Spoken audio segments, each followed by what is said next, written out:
ሄዶ እጅህ ይባረክ ብዬ ነው የመረኩት ማለት ነው። ደግ ያደረገላት እቺ ቡኒ ይገባታል ማለት ነው። ሀዩን እቺ እብድ ብላ ስታበቃ ሱመያን ያቺ አሮጊት ያቺ ሽቀላዋን መርጣ ነው ሄደችው ብላ ሽቀላን ስታጥላላ ነበር ማለት ነው። እንግዲህ ሽቀላ ማለት ሸቀላነት ስራ ነው። በየትኛውም ቦታ ይሁን ሸቃላ ስትባሉ አንዳንድ ሰዎች ሸቃላ ብሎ ሲጣሩ እንደ ስድብ ነው የሚጠቀሙት በነገራችን ላይ ማለት ነው። አሁን እሷ ሸቃላዎችን ለማጥላላት ወይም የመዳም ቅመሞችን ማለት ነው እሷ ሰው ቤት ነው የመረጠችው ብላ ነበረ ሱመያን ስታጥላላ የነበረው ማለት ነው። እና እኔ በጣም ነው የገረመችኝ የሆነ በቃ ስለ ሸቃሎች ያላት አመለካከት ማለት ነው።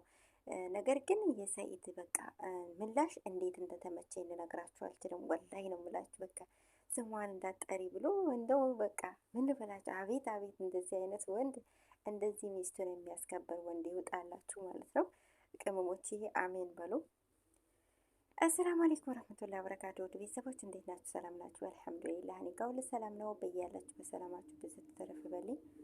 ውድ ቤተሰቦች የምወዳችሁ የማከብራችሁ ዛሬም እንደተለመደው መጥቻለሁ። ለቤቴ አዲስ ከሆናችሁ ቤተሰብ በመሆን ተቀላቀሉ እንላለን እና ቅመሞችዬ የዛሬው የቪዲዮ እንደኔ ዋና የተመቸው ማለት ነው። እንግዲህ በነገራችን ላይ ዛሬ አይደለም ትናንት ነው የተለቀቀው ቪዲዮ ማለት ነው። እኔ ያየሁት ዛሬ ነው እና ማለት ነው እንግዲህ ቡኒ ለሰኢድ ሶስተኛ ሚስት ልድረው ነበር። ያቺ እብዱም ከሰው ጋር እየተጣላች ነው። አትሆንህም የቺ ማሮጊት ጥላ ሄደች። ሸቃላነቷች ሻቃላ ብላ ሸቃላዎችን እያጥላላችሁ ማለት ነው። አሁን እዚህ ጋር እሷ ናት እብድ ወይስ እነሱ ናቸው እብድ? በነገራችን ላይ ይህም በጣም ሸቃላዎችን ማጥላላቷ በጣም አበሳጭታኛለች ማለት ነው። ሸቃላዎች የሰሩትን ስለማታውቅ ነው ማለት ነው። እንግዲህ የማያውቅ ይንቃል እንደሚባለው ነው። ሸቃላዎች ጀግና እንደሆኑ ከራሳቸው ተርፈው ለቤተሰቦቻቸው ከቤተሰቦቻቸው ተርፈው እንዲሁም ለሀገር እንደሚጠቅሙ አታውቅም። እሷ መንገድ ለመንገድ እየዞረች ሸቃላ ያቺ ሸቃላይቱ መሰለኝ እንደዚህ አንቀጥቅጣ ሚዲያውን እያንጫጫችው ያለችው ማለት ነው። ጀግና ሸቃሊቷ ማለት ነው። እሷም ደግሞ አፋለኝ ብላ ሸቃላ ትላለች። ሸቅልሽና ማለት ነው። እነዚህ ይጀመር ሸቃላ ማለት ደግሞ ስድብ አይደለም። እንደ ስድብ ልንቆጥሩ አይገባማ መጀመሪያ ማለት ነው። ግን እሷ ልክ እንደ ስድብ እንደ ማፌዝ ስለተናገረችው ነው ያበሳጨችኝ እንጂ ሸቃላ ማለት ስራ ማነው ስድብ አይደለም። ሸቃላ ሰራተኛ ማለት ነው። ማንኛውም ሰው ሸቃላ ነው። ለምሳሌ ሀታኛ የምንኖርባቸው ሰዎች ራሱ ስራ ሄደው ይሰራሉ ማለት ነው። ማንኛውም ቢሮም ይሁን ኩሽና ዞሮ ዞሮ ሸቃላ ማለት ሽቅል ማለት ነው። ስራ ነው እንግዲህ የሚሰራ ሰው ነው ሸቃላ የሚባለው ማለት ነው። እና ይህ ስድብ ሊሆን አይገባም። በመጀመሪያ ስድብ እንዳልሆነ ልታውቂ ይገባል። ገገማው ማለት ነው። ቡኒ የምትባለው ሴትዮ ቡኒ ያርጋት ራሷ ቡኒ በልና ቀድሞ ቡኒ ብላለች እንላችኋለሁ። በመቀጠል እንግዲህ ይችን ቆንጆ በአውሮፕላን የተመጣላትን ሴት እምቢ ብላ እንግዲህ ለሰኢድ ሶስተኛ ልድረው ነበር፣ አልተሳካለትም።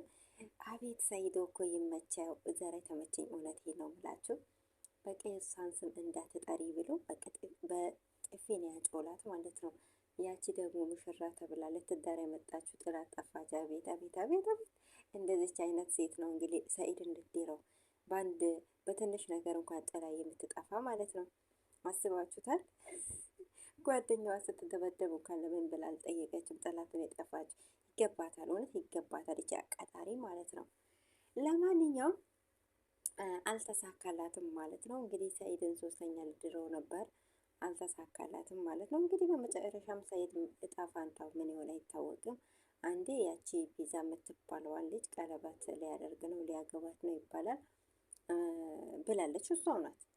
አሁን ደግሞ ያው እንግዲህ እሷም ትቅርበት ያቺም ትቅርበት ብላ ከሶስታቸው ማውጥታው ያቺም ሄዳለች ሰው ሀገር ሰው ቤት መስራት ነው የምትፈልገው ብላ ማለት ነው።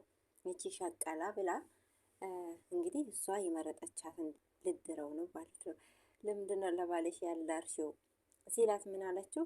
በባሌ ስለተቆጣሁበት አላለችም። ይችን ተንኮልም ማለት ሴቶች አይነገር ይችን ለሴቶች አይነገር ነው። በባሌ ስለተቆጣሁበት እኮ ነው አንተ ጋር ያመጣዋት እንጂ ለባሌ ድራት ነበር አላለችም። እቺ አስመሳይ ማለት ነው። ለማንኛውም አልተሳካላትም። ሰኢድ እንግዲህ ምንድነው የሚባለው ቀንዷን ሰብሯታል። ቀንዷን ሰብሯታ። ካሁን በኋላ ለሰኢድ ሁለተኛ ሚስትም አትመኘም። እንዲሁም ደግሞ የሱመያን ስም አታነሳም። ሱመያን በቃ ሰኢድ ጀግና ሚስቱን ያስከብራል። እውነት ከዚህ በፊት እንደዚሁ ታስታውሱ እንደሆነ ሀዩን ያቺ አሮጊት ብላ ማለት ነው እንግዲህ ያው ቀጥቅጦ ነው የለቀቃት።